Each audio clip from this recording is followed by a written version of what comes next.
Next up, we want to figure out how to convert between polar and rectangular coordinates. So we need to know what each of those are.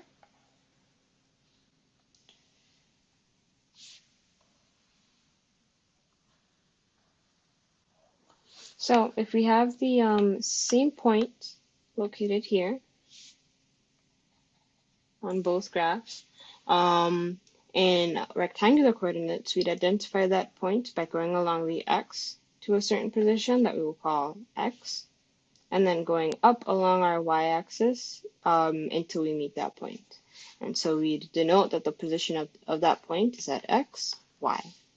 In polar coordinates, we just go straight to the point, but we also take note of the angle that it is made between the x-axis and the line that is going straight to that point. And so we call the length of this line r and theta. And so the two coordinates that we'd use would be r and theta. Clearly, we can see that if we just superimpose these two graphs on each other, then we'd have r as this and theta as that. Now we can use this in order to find r in terms of x and y, and theta in terms of x and y, and x and y in terms of r and theta. And so just using Pythagorean theorem, we know that r squared is equal to x squared plus y squared. So r is equal to the root of x squared plus y squared. Additionally, we know that tan of theta is going to be y over x, which means theta can be written as arctan of y over x. Now when we come to finding y and x in terms of r and theta, we know that sine of theta is going to be y over r. This will lead us to the conclusion that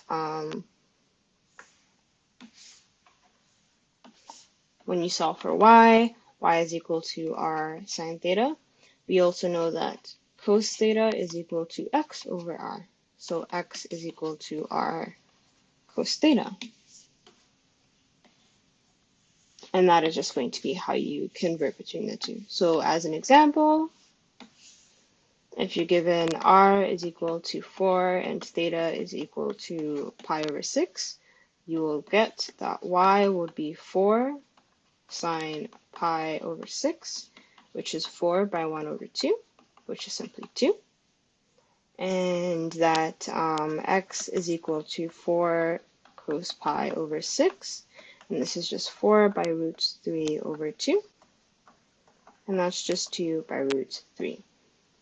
And so now if you put all of those values back in, everything should make sense. Where you get y is 2, x is 2 root 3, and then lastly our r here will be 4. And our theta would be pi over 6. And that's going to be it for this question of how you interconvert between the two.